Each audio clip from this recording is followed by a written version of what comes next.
अस्सलाम वालेकुम स्टूडेंट्स, आज हम डिस्कस करेंगे ई कैट के टेस्ट के बारे में। जैसा कि पहले वीडियो में आपको बताया गया था कि कौन कौन से सब्जेक्ट्स इंक्लूड होते हैं और कितने मार्क्स का एमसीक्यूज आते हैं और किस तरह से सब्जेक्ट्स का कम्बिनेशन बनता है जिस तरह से आपने इंटर किया है। तो आज हम डिस्कस करेंगे कि एग्ज़ाम को अटेम्प्ट कैसे करना है और उसके लिए प्रिपेयर कैसे होना है। हम ये चीज़ें कुछ इंपॉर्टेंट क्वेश्चंस हैं जो कि स्टूडेंट्स की तरफ से हैं, आज हम वो डिस्कस करेंगे। इसमें हम बेसिकली फर्स्ट पॉइंट पे हमारे पास आता है आफ्टर द एग्जाम। कुछ स्टूडेंट्स के फर्स्ट ईयर में अच्छे मार्क्स आते हैं, सेकेंड ईयर में भी उनके अच्छे एग्जाम हो जाते हैं, तो वो ये सोचते हैं कि अगर हम कोई तैयारी नहीं करेंगे ई कैट के टेस्ट के लिए तो हम इजीली पास हो जाएंगे। तो मेरा मशवरा उनके लिए ये है कि जैसे आपके ई कैट के टेस्ट सेशन की तैयारी स्टार्ट होती है, एग्ज़ाम ख़त्म होते हैं, तो अपना टाइम वेस्ट ना करें। जितना जल्दी हो सकता है आप ज्वाइन कर लें सेशन ई कैट की तैयारी के लिए। क्यों? उसकी रीज़न क्या है? उसकी रीज़न ये होती है कि एग्ज़ाम की तैयारी आप एक अलग तरीके से करते हैं। ई कैट में टेस्ट आते हैं, कुछ डिफरेंट टाइप्स के क्वेश्चंस आए होते हैं, एमसीक्यूज आए होते हैं और वो बड़े घुमा फिरा के आए होते हैं। जब तक आपको एक उसकी प्रॉपर तैयारी नहीं करेंगे और जब तक आप उसको समझेंगे नहीं कि किस तरह से उसमें क्वेश्चंस पूछे जाते हैं, कॉन्सेप्चुअल किस तरह तैयारी की जाती है, तब तक आप उनको इजीली अटेम्प्ट नहीं कर सकते। और पॉसिबल है कि अगर आप बगैर तैयारी के जाएं तो आपसे ज़्यादा मिस्टेक्स हों, क्योंकि पहले ही कंपटीशन बहुत ज़्यादा होता है, तो आपको एक एक नंबर की ज़रूरत होती है। तो इसलिए मेरा मशवरा आपको ये है कि टाइम वेस्ट ना करें, जल्द अज जल्द आप उसको ज्वाइन करें। जो सेकंड पॉइंट हमारे पास आता है, डोंट टेक इट इजी। ये उन्हीं स्टूडेंट्स के लिए है जो ये समझते हैं कि हम बड़े ज़हीन हैं, हमारे मार्क्स बहुत अच्छे आ चुके हैं। तो उनके लिए ये एक बात है कि देखें, किसी भी चीज़ की तैयारी के बगैर अगर आप जाएंगे तो आप ऐसे होंगे जैसे आप निहत्ते हैं, आपके हाथ में कुछ भी नहीं है। तो अगर आप तैयारी के साथ जाएंगे तो आपको पता होगा कि किस तरह से क्वेश्चन आ सकते हैं। सब्जेक्ट के लिहाज से डिफिकल्ट क्वेश्चन होते हैं, कॉन्सेप्चुअल वाइज होते हैं। तो आपको इस सेशन में, इस 2 मंथ के सेशन में आपको सारा एक सिलेबस करवाया जाएगा, सारे कॉन्सेप्ट दोबारा रिवाइज करवाए जाएंगे और उन कॉन्सेप्ट के लिहाज से किस तरह से क्वेश्चंस बन सकते हैं डिफिकल्ट और कॉन्सेप्चुअल, वो उनकी आपको प्रैक्टिस करवाई जाएगी ताकि आप इजीली उनको सॉल्व कर सके। और फर्दर जिन स्टूडेंट्स की कोई भी क्यूरी होगी तो उसके रेलेवेंट सब्जेक्ट का टीचर अवेलेबल होगा आपको गाइड करने के लिए। उसके बाद तीसरा पॉइंट जो हमारा आता है, मेन फोकस ऑन कॉन्सेप्ट। देखिए, एग्जाम हम देते हैं, हमारे पास पेयरिंग होती है, हम कुछ चैप्टर्स छोड़ देते हैं, स्किप कर देते हैं। लॉन्ग क्वेश्चंस के लिहाज से हमने तैयारी करनी होती है, हमने अच्छे मार्क्स लेने होते हैं। अब क्या होता है कि जब एंट्री टेस्ट की बारी आती है तो एंट्री टेस्ट सारे चैप्टर्स में से आता है, ऐसा नहीं है कि हम कोई चैप्टर स्किप कर दें। तो इसलिए हमने क्या करना है कि मेन फोकस करना है कॉन्सेप्ट के ऊपर हर चैप्टर के लिहाज से। अब चैप्टर में अगर 2 एक्सरसाइज हैं, 3 एक्सरसाइज हैं, तो उसमें फॉर एग्जांपल 2 मेथड बताए गए। अगर हम क्वाड्रेटिक इक्वेशन की बात करें फॉर एग्जांपल, उसमें एक एक्सरसाइज में मिड टर्म ब्रेकिंग बताई गई है, क्वाड्रेटिक फार्मूला बताया गया है। तो कॉन्सेप्ट क्या है? आप एक्सरसाइज में जितने क्वेश्चंस हैं उसको आप कर लेते हैं, सॉल्व कर लेते हैं। क्यों? आपने एक मेथड को रटा लगाया होता है। तो बेसिकली हमने कॉन्सेप्ट के ऊपर फोकस करना है। जिनके कॉन्सेप्ट जितने ज़्यादा स्ट्रॉन्ग होंगे उसकी उतनी ज़्यादा अच्छी तैयारी होगी। स्टूडेंट ये भी करते हैं कि इंटर के एग्जाम होने के बाद वो मुख्तलिफ बुक्स वगैरह खरीद लेते हैं, खुद से पढ़ना स्टार्ट कर देते हैं।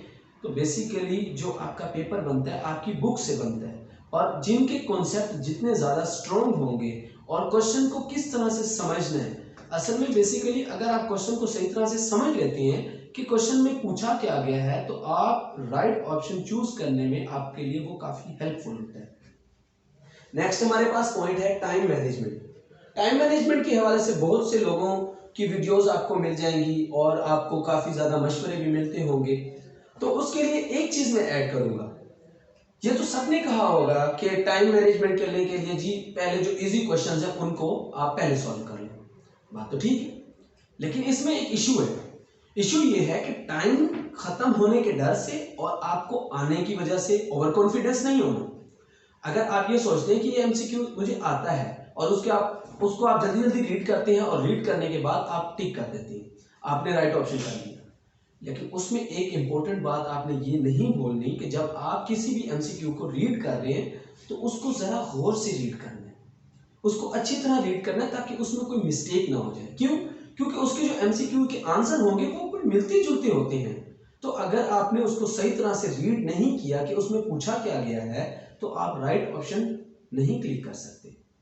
तो इसलिए टाइम मैनेजमेंट भी इम्पोर्टेंट है, लेकिन उसकी खुशी में आपने जो आपको आते हैं और आपने आधा रीड किया और आप चले गए हाँ जी ये मुझे आता है और आपने क्लिक कर दिया, मे बी वो गलत हो क्योंकि आपने हाफ रीड किया।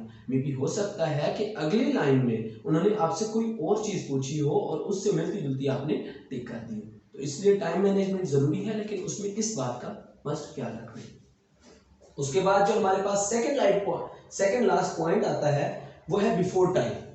एग्जामिनेशन सेंटर में ना आपने कम से कम 30, 20, 25 मिनट पहले जाना है। उसकी वजह क्या होती है कि स्टूडेंट ऑलरेडी स्ट्रेस में होते हैं, टेंशन में होते हैं। अगर आप पहले जाएंगे तो कुछ रिलैक्स हो जाएंगे, आप रिलैक्स फील करेंगे, वहां पे अपना सीट नंबर देखेंगे, रोल नंबर सर्च करेंगे, आपको सारी चीज़ों का पता होगा। अगर आप पहले जाते हैं और आपके पास टाइम है, आप रिलैक्स हो जाते हैं, अगर खुदा न खास्ता कोई चीज़ मिस हो गई है, कोई रिजल्ट मिस हो गया या रोल नंबर स्लिप का कोई इशू हो गया है तो आप वहां पे मैनेज कर सकते हैं। अगर आप पहले ही 10 मिनट पहले या 5 मिनट पहले जाते हैं और खुदा न खास्ता कोई इशू हो जाता है, आप पहले ही टेंशन में हैं, आप रिलैक्स फील नहीं करेंगे तो टेंशन में टेस्ट भी आपका गलत होने के चांसेस होते हैं। और लास्ट चीज जो आती है वो है डिफिकल्ट क्वेश्चंस। तो जिस तरह मैंने आपको ये एक्सप्लेन किया कि टाइम मैनेजमेंट के हवाले से आप इजी क्वेश्चन पहले कर लेते हो, तो सब्जेक्ट के लिहाज से हर एक सब्जेक्ट के डिफिकल्ट क्वेश्चन डिफरेंट टाइप के होते हैं। अब फॉर एग्जांपल मैथ के डिफरेंट टाइप्स के होंगे, केमिस्ट्री के डिफरेंट टाइप्स के होंगे। तो जो डिफिकल्ट क्वेश्चन है आपको आते तक नहीं है तो आपने उनको स्किप कर देना है। स्किप करने के बाद पहले तो आप इजी क्वेश्चंस को कर लें, जब आपके पास टाइम बच जाता है फिर आपने जो क्वेश्चन स्किप किए हैं, जो डिफिकल्ट थे, जो आपको नहीं आते थे, उनको आप सॉल्व करें। आप इजीली उनको अच्छी तरह सोचें और उसका आंसर करें। उसमें दो चीजें आ जाती हैं, एक वो डिफिकल्ट क्वेश्चन होते हैं जिनका आपको एमसीक्यू कुछ समझ आ रही होती है, कुछ आंसर शक में होता है कि ये हो सकता है ये हो सकता है, वो एक और टाइप होती है। और एक और टाइप ये होती है कि ऐसे भी एमसीक्यू आ जाते हैं कि जो सिरे से ही नहीं आते, मतलब आपको उनका कोई आइडिया तक नहीं होता। तो आउट ऑफ कोर्स तो कोई चीज नहीं आती, आउट ऑफ कोर्स कुछ भी नहीं आता, सब कुछ बुक में से आता है, लेकिन कॉन्सेप्चुअल होता है, थोड़ा डिफरेंट होता है, डिफिकल्ट होता है।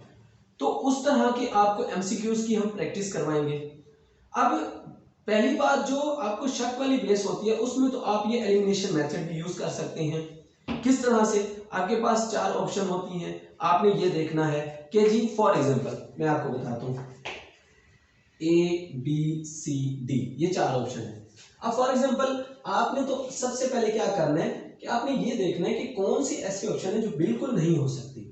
फॉर एग्जांपल D आंसर बिल्कुल नहीं हो सकता, बाकी आपके पास 3 आंसर बच गए। अब आपने इसमें से चूज करना है कि इन 3 में से कौन सा होता है। आपने स्टेटमेंट रीड करनी है कि स्टेटमेंट क्या लिखी हुई है, और फिर आपने उसके लिहाज से देखना है कि मे बी कोई एक और आंसर ऐसा हो जो कि वो भी ना हो, आपको पता चल जाए। तो इस तरह से आपके 2 आंसर जो कि रॉन्ग थे वो एलिमिनेट हो जाएंगे, बाकी आपके पास 2 आंसर बचेंगे। अब इन 2 में से आपने चूज करना है कि राइट ऑप्शन कौन सा है। तो मे बी बजाय इसके कि 4 में से आप सिलेक्ट करते, आप 2 में से इजीली सिलेक्ट कर सकते हैं कि राइट ऑप्शन कौन सा है। और सेम इसी तरह से ऐसे एमसीक्यूज जो आपको सिरे से नहीं आते, आपको कोई भी आइडिया नहीं है उनका, तो उनको भी आप इसी तरह से एलिमिनेशन मेथड से सॉल्व कर सकते हैं। और फर्दर आपकी कोई क्यूरी हो तो आप कमेंट सेक्शन में बता सकते हैं, हम आपकी क्यूरी का आंसर देंगे और आपको लिंक प्रोवाइड कर दिया जाएगा रजिस्ट्रेशन के लिए। आप अपनी रजिस्ट्रेशन करवाएं और फर्स्ट फीस फ्री होगा, आपको 1 वीक के लिए लेक्चर्स फ्री प्रोवाइड किए जाएंगे, उसके बाद आपको फी पे करनी होगी। फीस बहुत ही निहायत ही कम है। अगर आपकी कोई भी क्यूरी है आप पूछें, हम आपको रिस्पॉन्स करेंगे। Thank you very much.